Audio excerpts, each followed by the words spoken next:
The crystal glasses sparkled under the heavy chandeliers, but I felt sick to my stomach. I wasn't thinking about the expensive food. I was worried about my rent. I was worried about the unpaid electric bill waiting on my kitchen counter in my tiny apartment. My parents, Thomas and Caroline, sat across from me, looking polished and perfect, sipping their wine. Then my grandfather, Aubrey Lane, tapped his spoon against his glass. The table went quiet. He looked at me with a warm, genuine smile that I rarely saw. "So, Aubrey," he said, his voice loud and happy, "tell me, how are you enjoying your $3.4 million trust fund?" I froze. The room seemed to stop spinning. I looked at him, completely confused. Then I looked at my parents. My mother's face went deadly pale. My father stared hard at his empty plate, refusing to look up. "Grandpa," I whispered, my voice shaking. "What trust fund?" The silence that followed wasn't peaceful. It was heavy. It was the sound of a 20-year-old lie shattering right in the middle of a crowded restaurant. That was the moment I realized my struggle wasn't bad luck. It was a theft.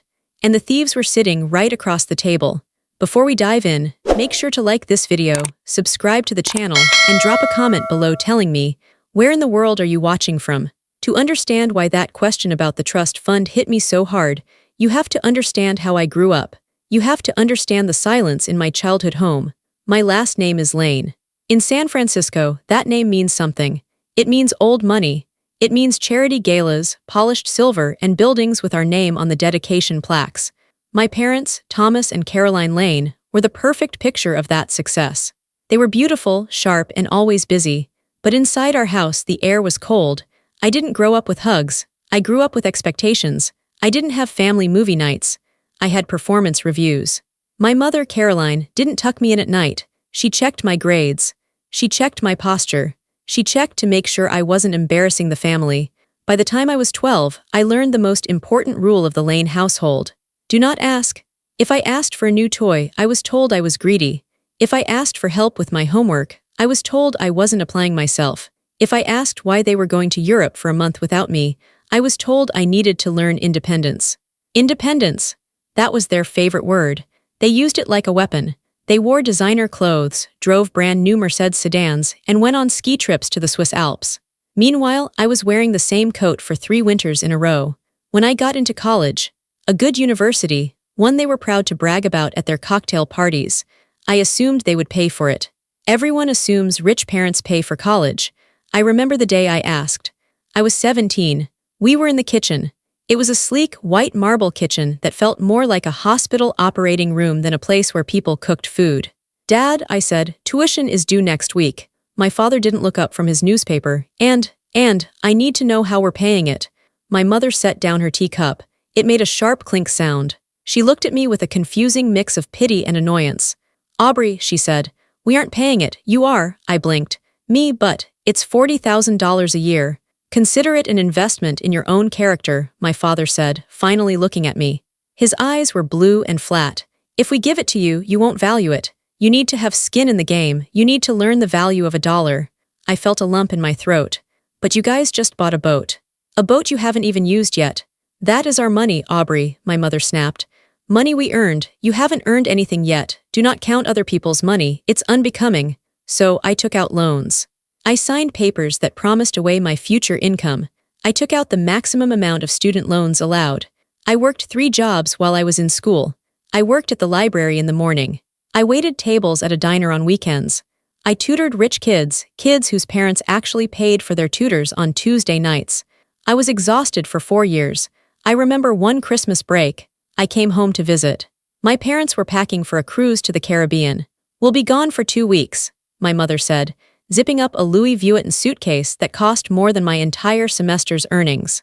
"There is plenty of canned soup in the pantry if you get hungry. And please, Aubrey, try to keep the heat down. Energy prices are up." I stood there in the hallway, watching them leave. I was wearing shoes with holes in the soles. My bank account had $12 in it.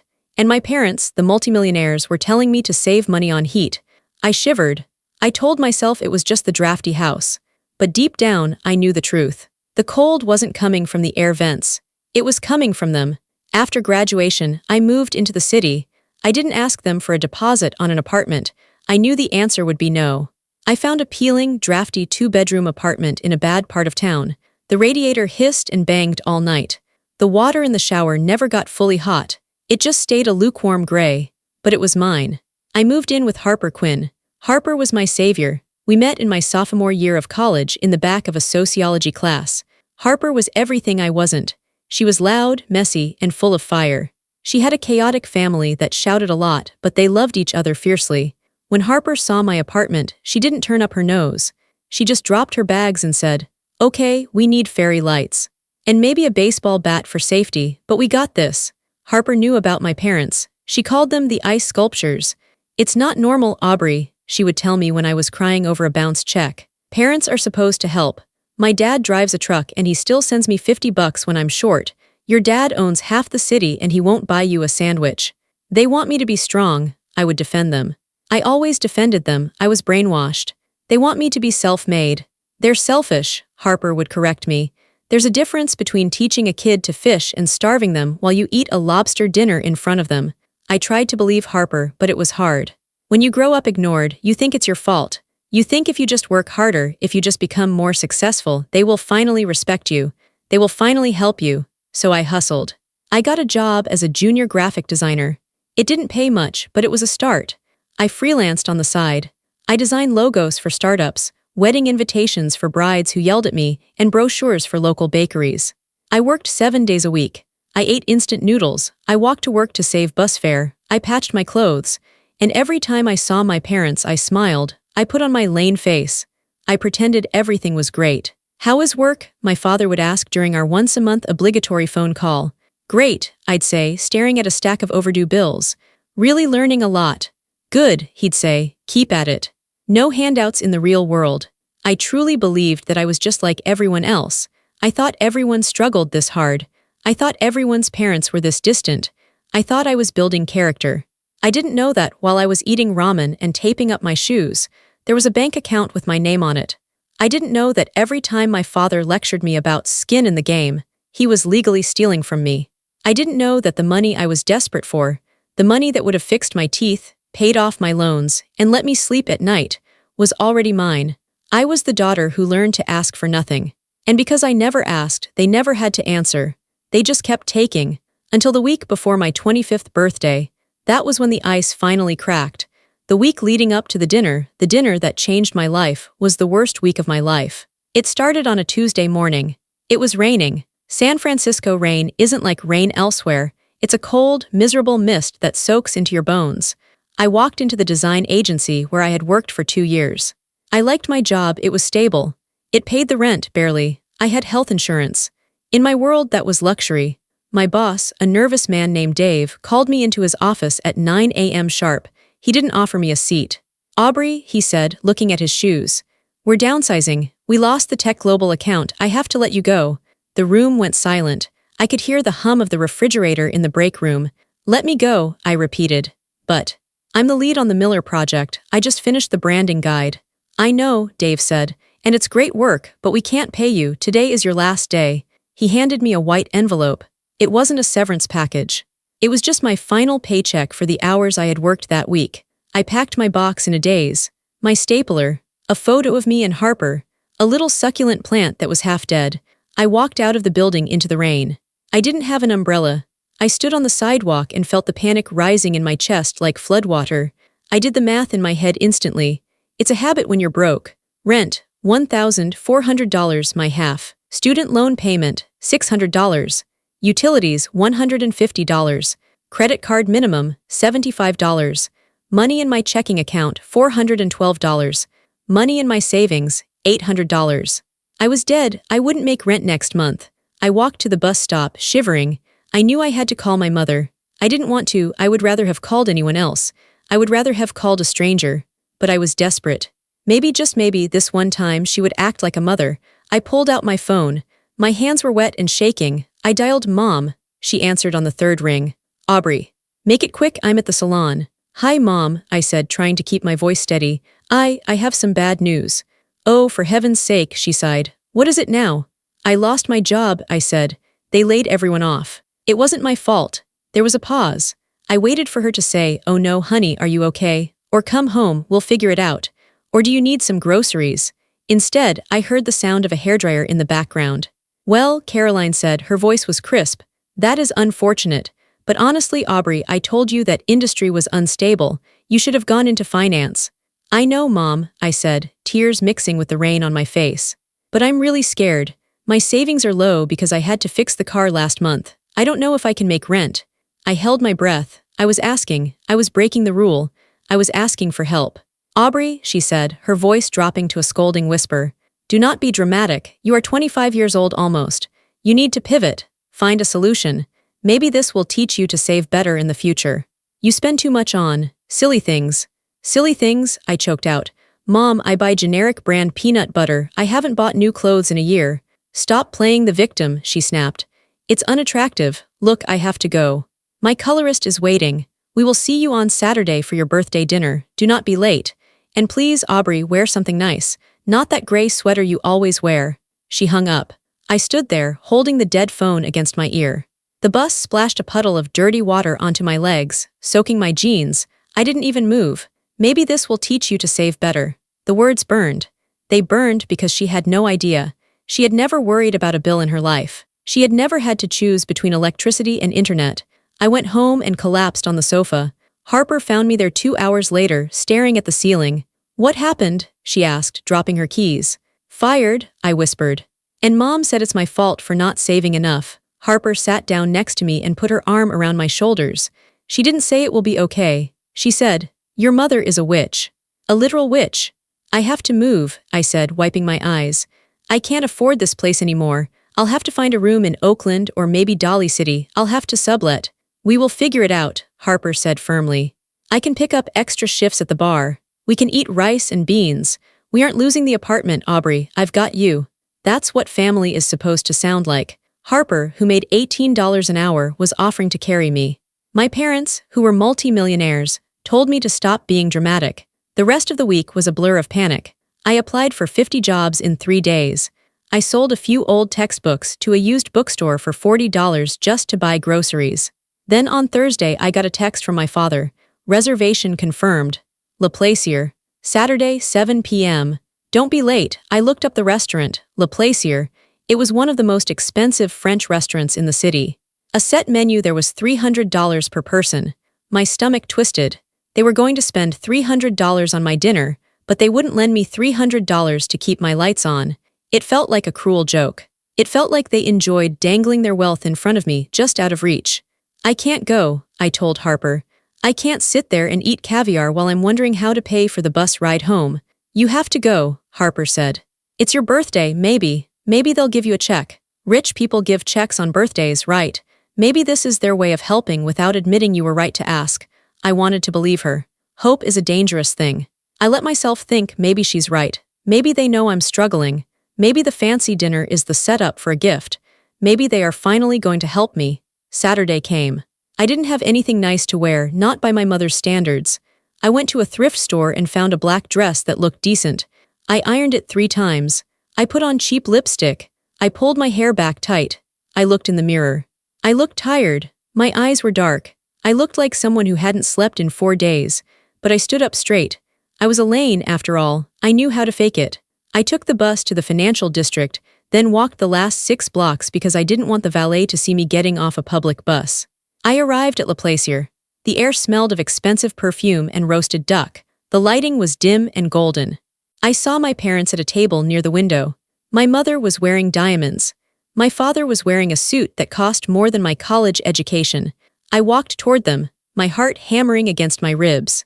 I had $120 left to my name. I had no job. I was terrified, but I smiled. Hi, Mom. Hi, Dad, I said, sliding into the chair. You're 3 minutes late, my father said, checking his watch. But he didn't sound angry. He sounded nervous. I looked at them closely. Usually they were calm, arrogant statues.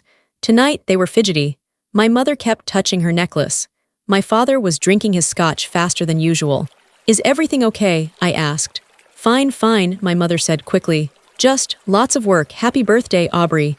Thanks, I said. We ordered for you, my father said. The tasting menu. We sat in silence. The waiter brought tiny appetizers. I couldn't taste them. I felt like I was choking. I was waiting for the moment. The moment they would ask about my life. The moment they would hand me an envelope. The moment they would act like parents. But they just talked about the weather. They talked about their new Tesla. They talked about the neighbors. I was about to scream. I was about to stand up, throw my napkin on the table, and scream, "I am drowning. Why won't you help me?" And then the front door of the restaurant opened. A cold wind blew in. My father looked up and his face went white. My mother dropped her fork. I turned around. Walking through the restaurant, looking out of place in his old-fashioned wool coat, was my grandfather, Richard Lane. He wasn't supposed to be here. He lived in Connecticut. He hadn't left his estate in 5 years. He and my father barely spoke, but here he was, walking straight toward our table with a purpose I had never seen before. Behind him was a man in a sharp gray suit carrying a briefcase.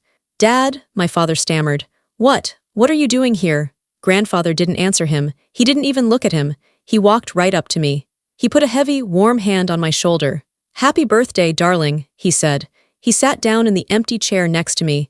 The man with the briefcase stood behind him like a guard. The tension at the table was so thick you could cut it with a knife. My parents looked like they were about to vomit.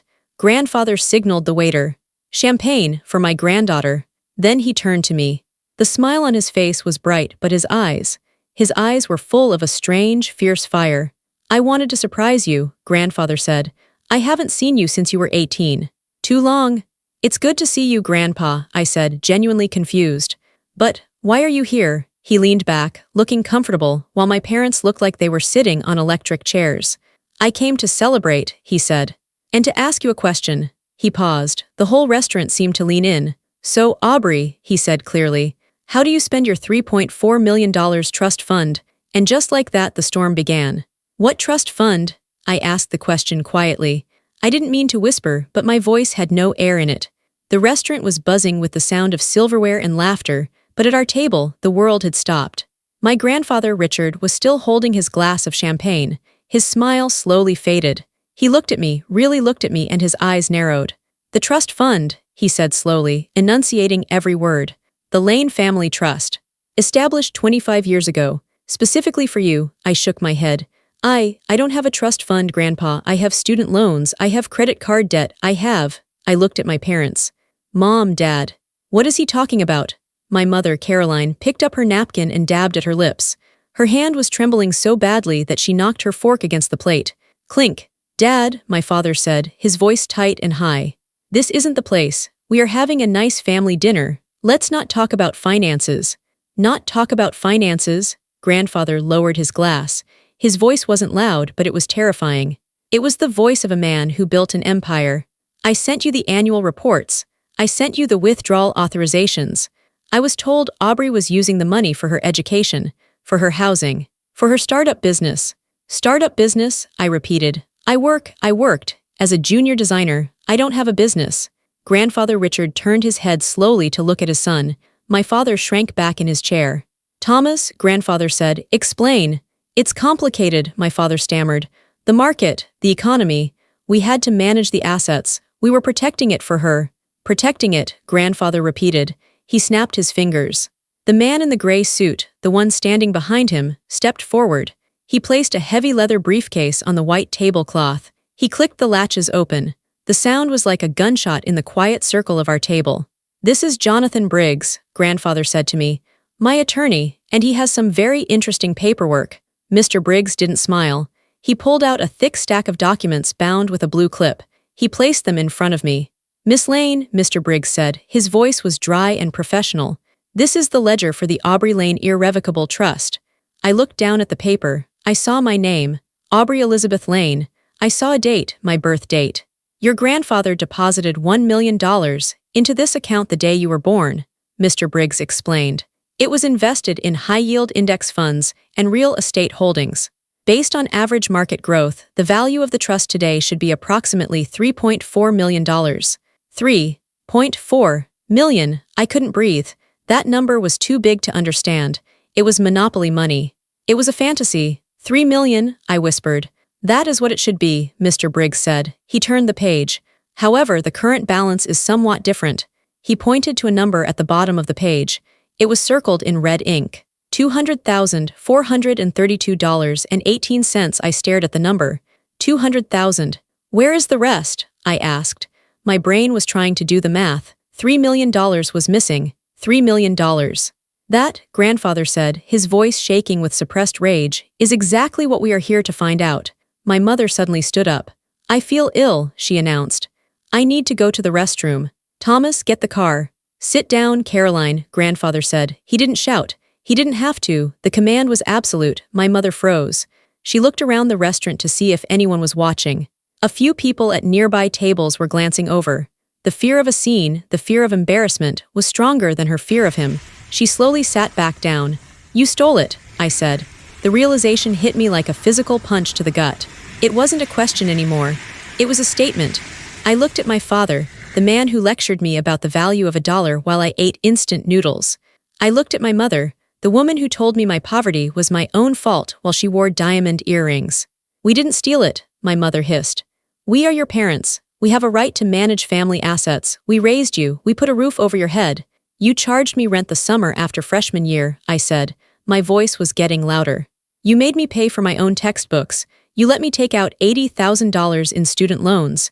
It builds character, my father shouted, slamming his hand on the table. Silence, grandfather roared.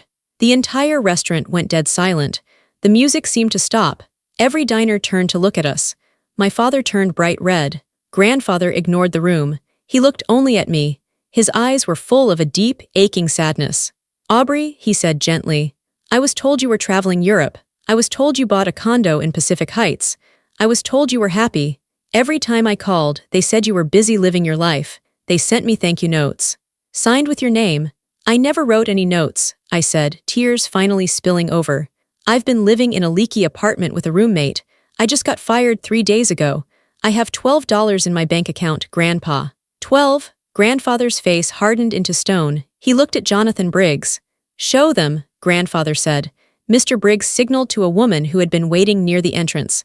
I hadn't noticed her before. She was sharp, dressed in black, holding a tablet. This is Rachel Monroe, grandfather said.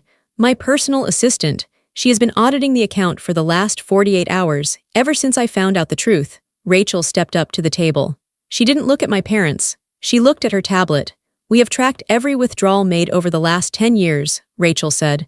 Would you like to hear the list? My father put his head in his hands. My mother stared at the tablecloth, her jaw clenched tight.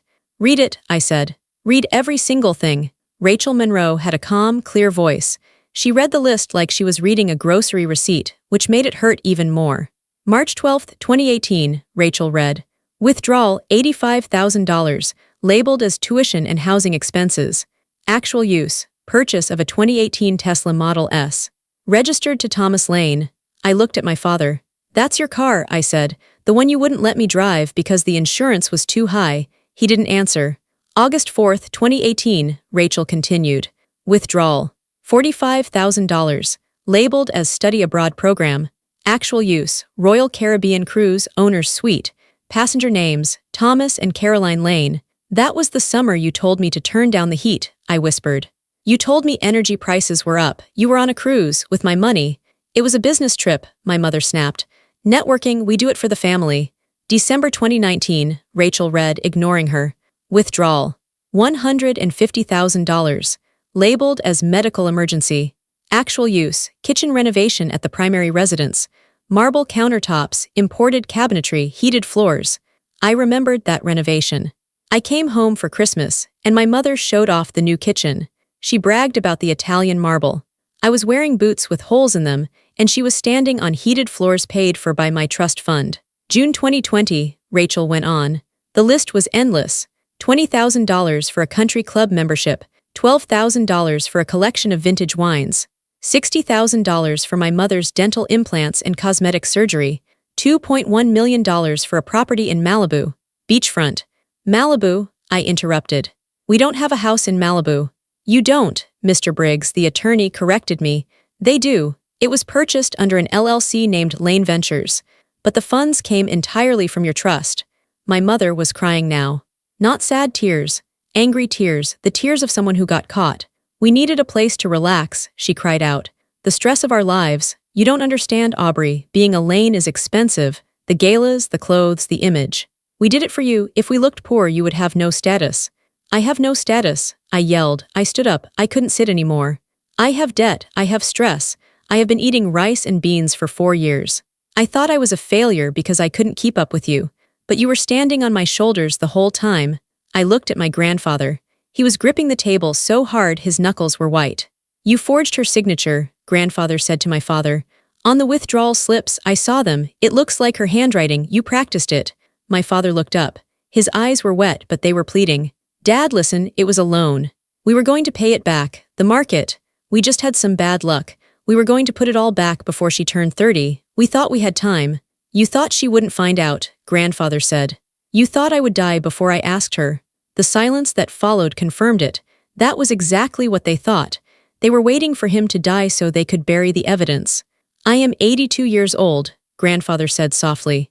But I am not dead yet, and I am not blind. He turned to Rachel. The total, $3.2 million misappropriated, Rachel said. Plus interest, the damages are closer to $4 million. Grandfather looked at me. Aubrey, he said. This money was yours. It was for your freedom. It was so you could be an artist or a traveler or whatever you wanted to be without fear. They took that freedom from you.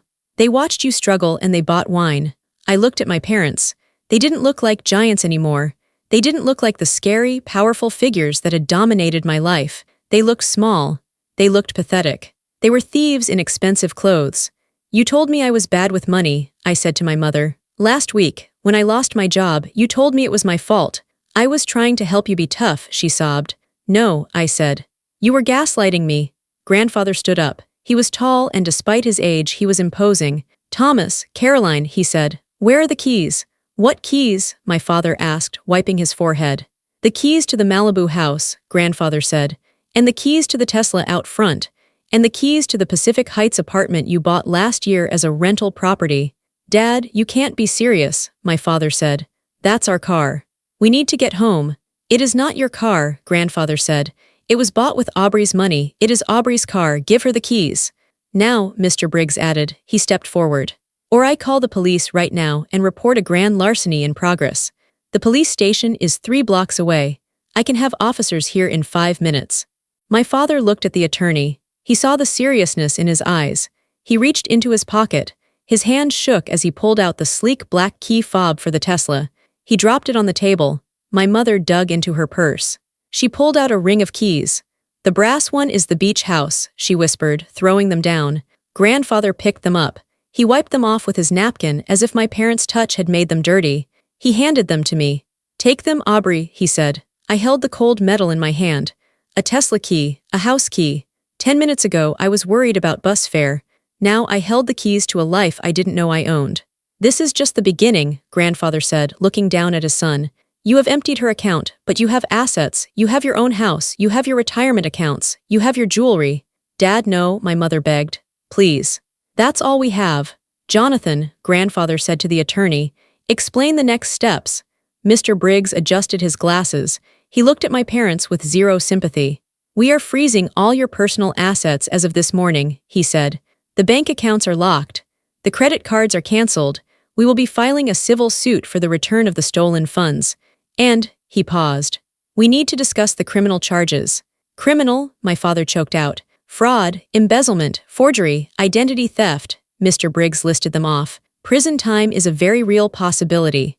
Up to 10 years. My parents stopped breathing. The reality finally hit them. They weren't just in trouble with Grandpa, they were in trouble with the law. Grandfather turned to me. It is up to you, Aubrey, he said. You are the victim. You are the trustee. Whether we press criminal charges is entirely your decision. My parents looked at me. For the first time in my life, I held all the power. They looked terrified. Aubrey, honey, my mother pleaded. We're your family. You wouldn't send your mother to jail, please. We're sorry, my father said. We'll pay it back, we promise, just don't do this. I looked at the keys in my hand. I thought about the cold showers in my apartment. I thought about the panic attacks. I thought about the job I lost. I thought about Harper offering to pay my rent. Then I looked at my mother's diamond necklace. You didn't leave me with nothing, I said slowly. You left me with proof. I turned to Mr. Briggs. Do it, I said. File the charges. The walk out of the restaurant was the longest walk of my life. 5 minutes ago, I was a broke graphic designer worried about bus fare. Now, I was walking out with the keys to a Tesla, a beach house, and a luxury apartment clutched in my sweaty palm. My parents were still at the table. They were slumped over, arguing in hushed, frantic whispers. My mother was crying into her napkin, smearing mascara on the white linen. My father was staring at his phone, probably checking his bank accounts, and realizing they were already locked. Grandfather Richard walked beside me. He didn't look back at them, not once. "Do you know how to drive a Tesla?" he asked as we reached the valet stand. "I know how to drive a Honda Civic with a broken transmission," I said. "I'll figure it out." The valet brought the car around. It was a sleek, black Model S. It looked like a spaceship. I had seen my father pull up in this car at family gatherings. I had watched him polish it in the driveway on Sundays, telling me not to touch it because my fingerprints were oily. "Don't touch the paint, Aubrey. It's delicate." I walked up to the driver's side. The valet held the door open for me. "Mr. Lane?" the valet asked, looking around for my father. "No," I said, taking the key fob. "It's Miss Lane now." I sat in the driver's seat. The leather was soft and smelled like expensive cologne, my father's cologne. For a second, I felt a wave of guilt.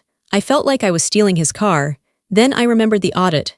I remembered the cruise. I remembered the kitchen renovation. I gripped the steering wheel. This wasn't theft. It was repossession. Grandfather leaned into the window. "Jonathan and I will handle the paperwork tomorrow morning. Tonight, you go to your apartment, the one in Pacific Heights." "I don't even know the address," I admitted. He handed me a slip of paper. "Top floor, the view is spectacular. I'm told your mother used it as her private reading sanctuary. It's yours now." "Thank you, Grandpa," I said. My throat was tight, for everything. "Go," he said. "Live your life." I drove away. The car was silent and powerful. It glided over the potholes that usually rattled my teeth in the bus. I drove straight to my old apartment first. I had to get Harper. When I pulled up to our peeling, graffiti-covered building in the Tesla, 3 guys on the stoop stopped smoking to stare. I parked right in front of the hydrant. I didn't care. I ran upstairs and burst into the apartment. Harper was sitting on the floor in her pajamas, eating cereal out of a coffee mug because we were out of bowls. "Aubrey," she said, chewing, "you're back early. Did they kick you out? Did you punch your dad?" "Please tell me you punched your dad." "Better," I said. I was breathless. "Grab your stuff." "What stuff?" "Essentials, laptop, toothbrush, the cat," I said. "We're moving." Moving where?" "We can't afford to move to a cardboard box, Aubrey." I held up the keys. "We're moving to Pacific Heights." Harper stopped chewing. She stood up slowly. "Aubrey, did you rob a bank?" "No," I said. "My parents did. And I just got the loot back." 30 minutes later, Harper and I were cruising through the city in the Tesla. Harper was screaming the lyrics to songs on the radio, her feet on the dashboard. Our cat, Mr. Whiskers, was meowing in his carrier in the back seat. We pulled up to the address my grandfather gave me. It was a stunning Victorian building on a hill, overlooking the bay. It had white columns and a doorman. "No way," Harper whispered. "No freaking way." The doorman, a kind older man named Henry, looked confused when he saw us. We didn't look like the usual tenants. I was in my cheap black dress and worn-out sneakers. Harper was wearing sweatpants. We were carrying plastic grocery bags full of clothes and a grumpy cat. "Can I help you ladies?" Henry asked. "I'm Aubrey Lane," I said. "I'm the owner of Unit 4 Billion. Henry checked his clipboard. He frowned. "Mr. and Mrs. Lane own Unit 4 Billion. They usually come on Tuesdays." "Not anymore," I said. I showed him the key. "New management." We took the elevator up. It opened directly into the apartment. I gasped. The place was massive. The floors were hardwood. The windows were floor-to-ceiling glass, framing the Golden Gate Bridge perfectly in the night. There was a white velvet sofa. There were art pieces on the walls that probably cost more than my college tuition. "This is where she came to read," Harper yelled, her voice echoing in the huge room. "This place is bigger than my parents' house." I walked through the rooms like a ghost. I found the kitchen, top-of-the-line appliances, never used. I found the bathroom, a soaking tub that looked like a swimming pool. I walked into the master bedroom. The closet was full. I opened the doors. It was filled with clothes. My mother's clothes. Designer coats, silk dresses, handbags still in their dust covers. I pulled out a cashmere sweater. It still had the tag on it. Price, $800. I remembered the day I called her, crying about my electric bill. I remembered her telling me I needed to learn to budget. She had bought this sweater that same week. I checked the date on the receipt in the pocket. I sat down on the edge of the massive, king-sized bed. It was soft. It was luxurious. But all I felt was a cold, hard anger. This wasn't just money. This was a life. They had lived a second life here. A life of comfort and excess funded by my name. While I was struggling to survive, my mother was here, drinking wine and looking at the bridge, wearing clothes she bought with my future. Harper walked in. She saw me sitting there holding the sweater. She saw the look on my face. She didn't make a joke this time. She sat down next to me. "We're going to burn sage," Harper said quietly. "We're going to sage this whole place. We're going to donate these clothes to a women's shelter, and then we're going to order the most expensive pizza in San Francisco." "I don't want their stuff," I whispered. "I want the years back. I want the nights I spent crying back." "You can't get those back," Harper said. She put her head on my shoulder. "But you can make sure they never steal another night from you again." I stood up. I walked to the window and looked out at the city lights. I felt different. I didn't feel like the scared girl who walked into the restaurant. I felt like the woman who owned this view. "You're right," I said. "Tomorrow, we meet the lawyers. Tonight, we order pizza." 3 days later, I was sitting in a conference room at Briggs & Associates. The table was mahogany, long and polished. The view from the 45th floor made the cars below look like ants. Grandfather sat at the head of the table. Mr. Briggs sat to his right, with a mountain of files in front of him. I sat to his left. On the other side of the table sat my parents. They looked awful. In just 72 hours, the shine had worn off. My father wasn't wearing a suit. He was wearing a polo shirt and slacks that looked wrinkled. He hadn't shaved. His face was gray and puffy. My mother looked even worse. Her hair, usually perfectly blown out, was pulled back in a messy bun. She wasn't wearing any makeup. She looked older, vulnerable. They had a lawyer with them, a public defender. Mr. Briggs had frozen all their assets instantly. They couldn't access their bank accounts to hire a private attorney. They couldn't even use their credit cards to pay for a taxi to get here. "Let's begin," Mr. Briggs said sharply. "Please," my father interrupted. His voice was hoarse. "Can we just talk, without the lawyers, just family?" "No," I said. My voice was steady. I surprised myself. I didn't look down at my hands. I looked right at him. "You lost the right to speak to me as family when you forged my signature," I said. My mother let out a small sob. "Aubrey, we were desperate. You don't know what it's like. The pressure, the expectations." "Mrs. Lane," Mr. Briggs cut in, "I would advise you to be quiet. Anything you say can be used in the criminal proceedings." "Criminal proceedings," the public defender repeated, looking tired. "Look, my clients are willing to cooperate. They admit to mismanagement of funds. They are willing to work out a repayment plan." "Mismanagement?" Mr. Briggs laughed. It was a cold, dry sound. "This is grand larceny. This is fraud. This is identity theft.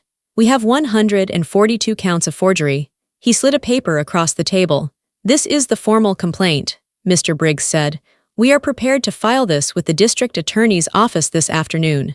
Based on the amount stolen, over $3 million, we are looking at a mandatory minimum sentence. If convicted, your clients will likely face 8 to 10 years in state prison." My mother gasped. She grabbed my father's arm. "Prison. Thomas, you said it would be probation. You said it would be a fine." "I didn't know," my father snapped at her, then turned to me. His eyes were wide with panic. Aubrey, look at me. I'm your dad. You can't send me to prison. I'm 55 years old. I won't survive in there." "You should have thought about that before you bought the beach house," I said. "We will pay it back," he pleaded. "We'll sell everything. The house in the Hamptons, the jewelry, the art. We'll give you everything." "You don't have anything to give," Rachel Monroe spoke up from the corner of the room. She tapped her tablet. "I've already successfully petitioned the court to seize those assets. The house, the cars, the jewelry, it all belongs to the trust now. It's already Aubrey's." My parents slumped back in their chairs. They realized the walls were closing in. They had nothing to trade. They had no leverage. "So," the public defender said, rubbing his temples, "what do you want? Why are we here? If you're going to arrest them, just call the cops." "We are here," grandfather said, speaking for the first time, "because my granddaughter has a choice to make." He turned to me. "Aubrey," grandfather said, "Mr. Briggs has drawn up 2 options. Option A, we file the charges. They go to trial. They likely go to prison. Their reputation is destroyed forever." My mother started crying louder. "Please, Aubrey. Please." Option B, grandfather continued. "We settle. They agree to a complete admission of guilt. They sign over 100% of their assets to you immediately to pay back the debt. They agree to a permanent restraining order. They can never contact you again. And they work." "Work?" my father asked. "Yes," grandfather said. "You will get jobs, real jobs, and you will pay restitution. $500 a month, every month, until the debt is paid, which, by my calculation, will take you about 600 years. My father looked insulted. "Jobs? Doing what?" "I'm an investment banker." "You were an investment banker," grandfather corrected. "Now you are a man with a fraud record. You'll be lucky to get a job stocking shelves. The room was silent. I looked at my parents. I looked at the people who had raised me. I remembered being 6 years old and waiting for them to pick me up from school, and they forgot me. I remembered being 16 and them telling me I wasn't smart enough for Harvard. I remembered being 22 and eating toast for dinner while they renovated their kitchen. I wanted them to hurt. I wanted them to suffer like I suffered. But then I looked at my mother's shaking hands. I saw how small she looked. Sending them to prison would make me powerful, but it wouldn't heal me. It would just keep me tied to them. I would have to go to trials. I would have to visit them. I would have to be the daughter who sent her parents to jail. I didn't want to be that. I just wanted to be free. I don't want you in prison, I said. My parents exhaled. The relief in the room was palpable. Oh, thank God, my mother wept. Thank you, Aubrey. I knew you loved us. I knew. Stop, I said. I held up my hand. I'm not doing it for you. I'm doing it for me. I don't want to think about you every day for the next 10 years while you're in a cell.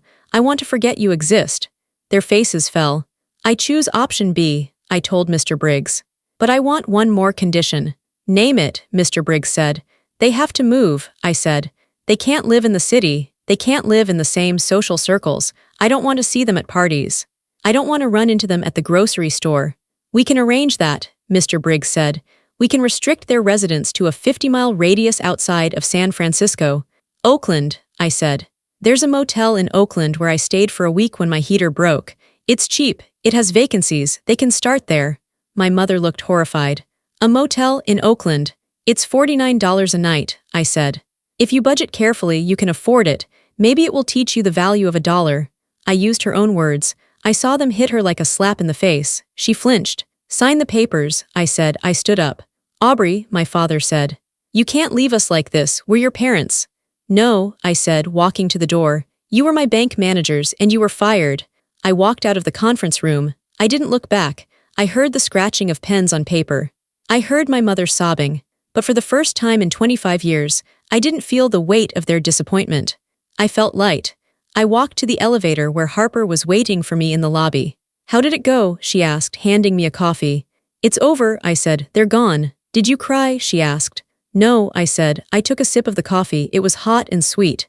I didn't cry, I just let go. We walked out into the sunshine. The Tesla was parked out front. My life was waiting for me. And for the first time, it actually belonged to me. The fall of the House of Lane didn't happen all at once. It happened piece by piece, box by box. A week after the meeting at the lawyer's office, I stood across the street from my parents' large house in Sea Cliff. It wasn't my house anymore. It legally belonged to the trust now. I watched as a moving truck backed into the driveway. It wasn't a luxury moving company with uniformed men who packed your crystal in bubble wrap. It was a U-Haul-it van. My father came out first. He was carrying a cardboard box that looked like it was about to break. He was wearing jeans and a t-shirt. I had never seen my father in a t-shirt outside of a gym. He looked smaller. He looked like an old man. My mother followed him. She was dragging a suitcase with a broken wheel. It scraped loudly against the pavement. SCRR-ape, SCRR-ape. She wasn't wearing her diamonds. Those were in a safe deposit box at Briggs & Associates now, waiting to be auctioned off to pay back the debt. They loaded the van. It didn't take long. They didn't have much left. Mr. Briggs had been efficient. The bank accounts were drained to zero to cover the legal fees and the initial repayment. The cars were repossessed. The membership to the yacht club was revoked. Even their phones were shut off because the contract was under the company name. I didn't feel happy watching them. I didn't feel a rush of victory. I just felt a strange, hollow sadness. I was watching two people who had everything, health, money, a daughter, lose it all because they couldn't stop wanting more. They got into the cab of the moving truck. My father struggled with the gears. He stalled it twice before lurching forward. They drove away. They were heading to the Starlight Motel in Oakland. I had checked the reviews online. Roaches, one review said. Thin walls, said another. It was a far cry from the owner's suite on a Royal Caribbean cruise. A month later, I received an envelope in the mail. It was a standard white envelope, the kind you buy at a drugstore. Inside was a check. Pay to the order of Aubrey Lane amount, $500 memo, restitution payment 1 of 640. I stared at the check. $500. That was the court-ordered amount. They had found jobs. My father was working as a night manager at a parking garage. My mother had taken a job as a receptionist at a dental office, a job she used to make fun of people for having. They were working 40 hours a week to send me $500. I showed the check to Harper. We were sitting in the living room of the Pacific Heights apartment, drinking tea. "Are you going to cash it?" Harper asked. "Yes," I said. "I'm going to cash every single one." "It's not a lot of money," Harper said. "Not compared to what they took." "It's not about the money," I said. I placed the check on the table. "It's about the reality. Every time they write this check, they have to remember what they did. Every time they lick the stamp, they have to think about me. It wasn't revenge. Revenge is angry. Revenge is loud. This was something else. This was balance. The Tesla my father loved so much was sold. The proceeds went into my savings. The Malibu Beach house, the one I never got to see, was put on the market. It sold in 3 days. The money cleared my student loans instantly. For the first time in my life, I had a bank account that didn't have a negative sign in front of it. I had zero debt. I had a safety net. I stopped waking up at 3 a.m. with my heart pounding. I stopped counting pennies at the grocery store. I bought the expensive shampoo. But the biggest change wasn't the stuff. It was the silence. My phone didn't ring with demands. I didn't get texts criticizing my outfit or my job. The constant, low-level stress of trying to please people who could not be pleased was gone. My parents were in Oakland, living the life they had tried so hard to avoid.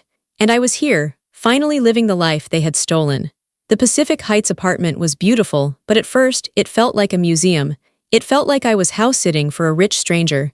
It took time to make it mine. Harper helped. We took down the stiff, abstract art my mother had chosen, paintings that looked like gray blobs, and we put up bright, colorful prints. We filled the balcony with plants. We bought a rug that was soft and shaggy, not sleek and expensive. We turned the second bedroom, the one my mother had used as a gift-wrapping room, into my office. I launched Lane Design Studio 2 months after the audit. I didn't have to scramble for clients anymore. Grandfather Richard made a few phone calls. He didn't ask people to hire me, he just told them, "My granddaughter is talented and she's finally open for business." That was enough. I got my first big contract designing the branding for a boutique hotel downtown. I hired an assistant. I bought a new iMac. I worked hard, but it was different now. I wasn't working to survive. I was working to build. One rainy Tuesday, Grandfather Richard came to visit. He walked into the apartment, leaning on his cane. He looked around at the chaos, swatches of fabric on the floor, Harper playing video games on the TV, the cat sleeping on the expensive dining table. He smiled. "Now this," he said. "This looks like a home." I made him tea. We sat by the window watching the rain hit the glass. "Have you heard from them?" he asked. He didn't say their names. "Mr. Briggs forwards the checks," I said. "I don't talk to them. Mom tried to email me once. She wanted to know if I still had her pearl earrings. Did you answer?" "No," I said. "I sold them. I donated the money to a charity that helps foster kids who age out of the system." Grandfather nodded approvingly. "Good." He took a sip of tea. He looked tired. The whole ordeal had aged him too. "It's hard to realize your own son is a criminal." "You know, Aubrey," he said softly. "I struggled with it when Briggs showed me the numbers. Part of me wanted to just write you a check and cover it up, to save the family name." "Why didn't you?" I asked. "Because that wouldn't have saved you," he said. "It would have just kept you in the cage. You needed to know the truth. You needed to break the lock yourself." He reached across the table and took my hand. His skin was paper-thin, but his grip was strong.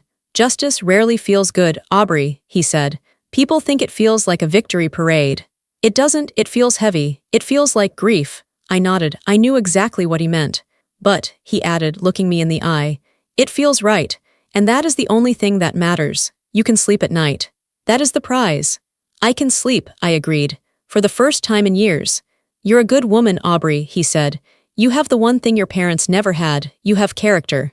That is the only real wealth." That night after he left, Harper and I ordered pizza. We sat on the balcony, wrapped in blankets, eating pepperoni slices and looking at the lights of the city. "You know," Harper said, her mouth full, "we should probably buy a boat just to spite them." I laughed, a real, deep belly laugh. "No boat, but maybe a really nice coffee maker." "Deal," Harper said. I looked at Harper. She wasn't my blood. She didn't have my last name.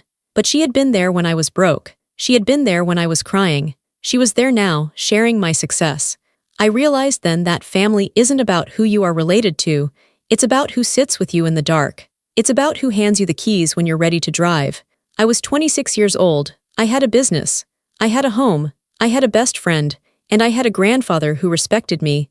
I had reclaimed my life. And I had done it by telling the hardest truth imaginable. 6 months later, it was a cool evening in San Francisco. The fog was rolling in, hugging the tops of the buildings. I found myself walking down the street in the financial district. I hadn't planned to come here. My feet just sort of led me. I stopped in front of La Plaisir. The restaurant looked exactly the same.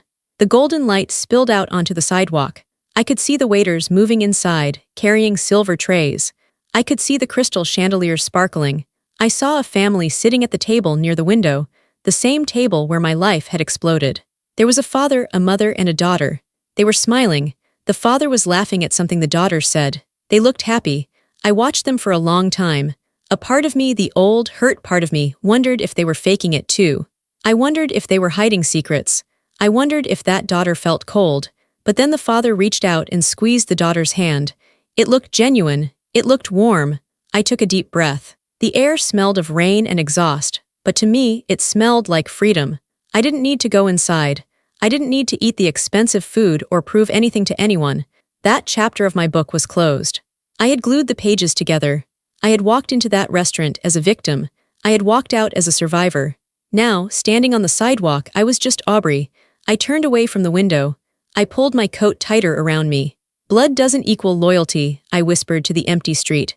Character does. I took out my phone. I had a text from Harper, tacos for dinner. Also, the cat broke a vase. Love you, I smiled. I walked away from the restaurant. I walked away from the memory of my parents' terrified faces. I walked away from the need for their approval. I walked toward the bus stop, not because I had to, but because I liked the ride. I liked being around real people. My story started with a betrayal. It started with a question about a trust fund I didn't know existed, but it didn't end with money. Money comes and goes. It ended with the truth. And to you, the person listening to this or reading this right now, if you have ever sat at a dinner table and felt alone, if you have ever been told you are dramatic for asking for what is yours, if you have ever been betrayed by the people who were supposed to protect you, I see you. It hurts. It hurts more than anything else in the world, but you are not crazy, and you are not alone. If you know this pain, tell me where you are listening from. Tell me your story, because the only way we heal is by breaking the silence. Stay with me. The next story might sound uncomfortably familiar, but remember, you hold the keys now.